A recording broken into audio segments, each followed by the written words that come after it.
देखिए, इसके पहले हम लोग चतुष्फलकीय रिक्तियाँ चतुष्फलकीय रिक्तियाँ, अष्टफलकीय रिक्ति और क्या बोलते हैं पर त्रिकोणीय रिक्ति के बारे में जान चुके हैं।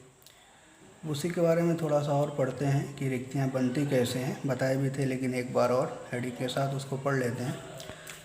तो उसमें हेडिंग है हमारा अंतराकाशीय छिद्र या अंतराकाशीय रिक्तियाँ, interstitial voids and interstitial holes. निविड संकुलित जालक के अध्ययन से यह ज्ञात हो चुका है कि निविड संकुलित संरचना में जब गोले एक दूसरे को स्पर्श करते हैं तो कुछ स्थान रिक्त रह जाता है, जिसे अंतराकाशीय छिद्र या अंतराकाशीय रिक्ति कहते हैं। चाहे गोले को हम कितना हो अच्छे से क्या बोलते हैं सटा के रख लें, लेकिन जनरल आप यूज भी कर सकते हैं दैनिक जीवन में ले करके छोटे छोटे कांच के गोलियां अगर ले करके या कोई गोल बॉल से 4-5 ले करके अगर कितना हो चिपका के रखेंगे तो कुछ ना कुछ खाली स्थान बचेगा। उसी खाली स्थान को क्या कहते हैं, अंतराकाशीय छिद्र या अंतराकाशीय रिक्तियाँ। ठीक है, तो ये डिफिनीशन है, पूछेगा तो लिख सकते हैं। एक और है कि वह स्थान जो निविड संकुलित व्यवस्था के बीच रिक्त है रिक्ति या छिद्र कहलाता है। रिक्त रहता है मतलब निविड संकुलित संरचना का मतलब पास पास गोले को रखना और उसमें जो खाली स्थान दिखाई देगा वही क्या कहलाएगा, अंतराकाशीय छिद्र या अंतराकाशीय रिक्तियाँ। निविड संकुलित संरचना में 3 प्रकार की रिक्तियाँ पाई जाती हैं। पहला है हमारा त्रिकोणीय छिद्र या रिक्तियाँ, ट्राइगोनल होल्स आर वॉइड्स। तो गोले के निविड संकुलन में 3 परस्पर स्पर्श करने वाले गोलों के केंद्र पर जो रिक्ति उत्पन्न होती है उसे त्रिकोणीय रिक्ति कहते हैं।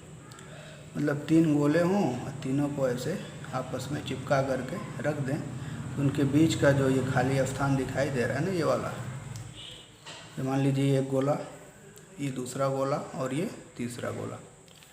तो ये तीनों गोले में ये कौन सटा के रखने के बाद जो ये खाली स्थान दिख रहा है ये क्या कहलाता है, ट्राइगोनल वॉइड्स, त्रिकोणीय रिक्ति।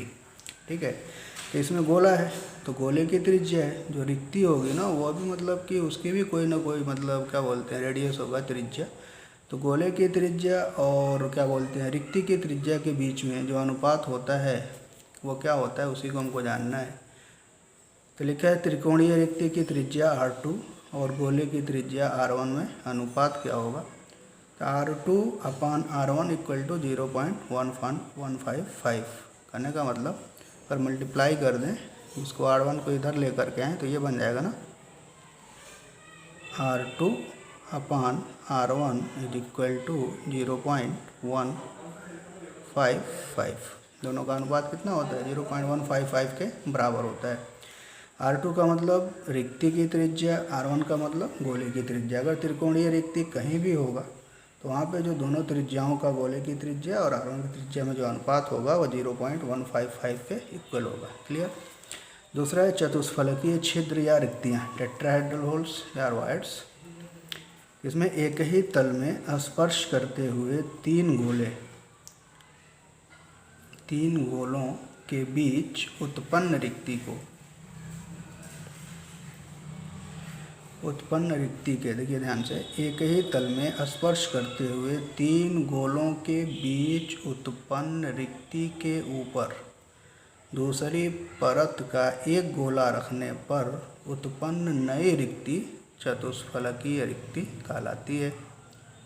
जैसे ये हमारा देख लेंगे, ये गोला 1 2 3, तीनों के बीच में ये रिक्ति उत्पन्न हुई है, त्रिकोणीय रिक्ति। इसी त्रिकोणीय रिक्ति पर एक नया वाला गोला, ये रेड से दिखा रहे हैं, इसको अगर हम रख दें तो इसके बीच में अगर उस साइड से अदर साइड से देखें तो जो रिक्ति उत्पन्न होगी उसको क्या बोलेंगे, चतुष्फलकीय रिक्ति।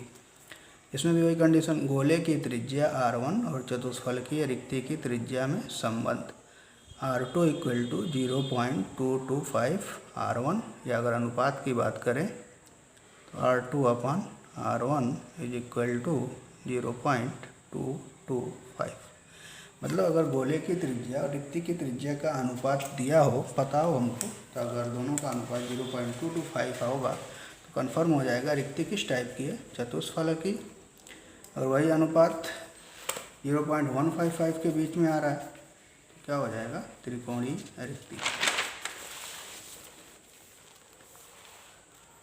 तो आगे है हमारा अगला अष्टफलकीय छिद्र या रिक्तियाँ। गोलों के निविड़ संकुलन से अष्टफलकीय रिक्ति ऐसे 6 गोलों के स्पर्श करने से बनती है जिनके केंद्र अष्टफलक के कोनों पर होते हैं। कहने का मतलब है ये 3 गोले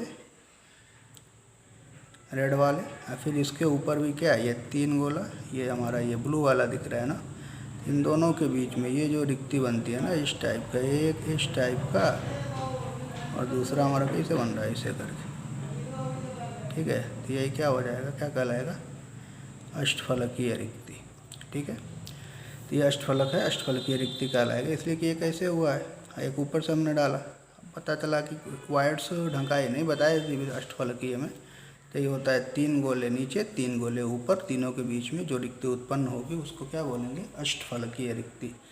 तो उपसह संयोजन संख्या के बारे में हम पढ़ चुके हैं।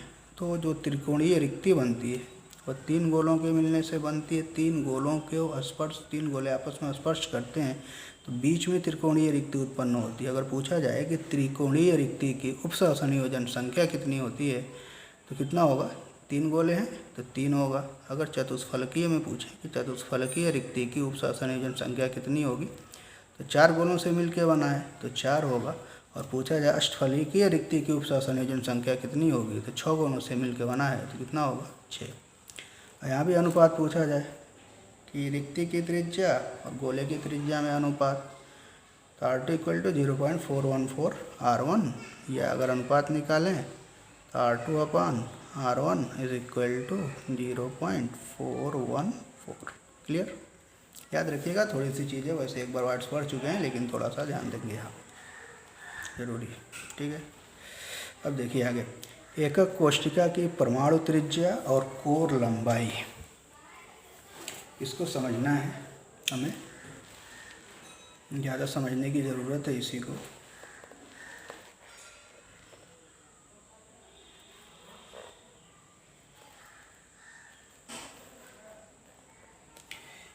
Atomic radius and edge length of unit cell.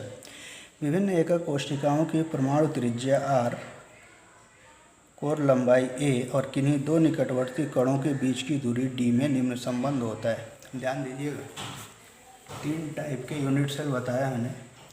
एक यूनिट सेल है हमारा सिंपल क्यूब। सिंपल क्यूब में 8 कॉर्नर पे पॉइंट्स होते हैं, फिर उसके बाद लैटिस पॉइंट 8 कॉर्नर पे होते हैं।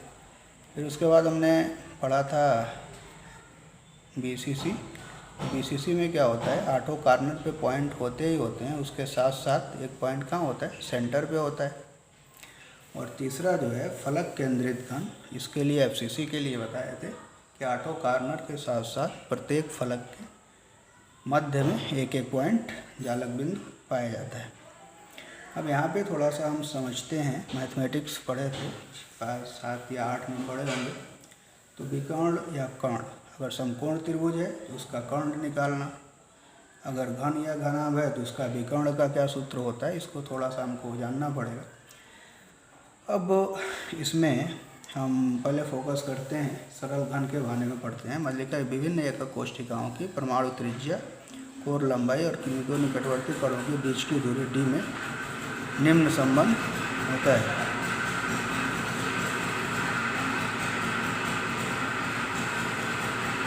पहला है सरल घनीय सिंपल क्यूब जालक के लिए R = d/2 या a/2 अंत या काय केंद्रित के लिए, ठीक है, फिर बाद में भी बताएंगे।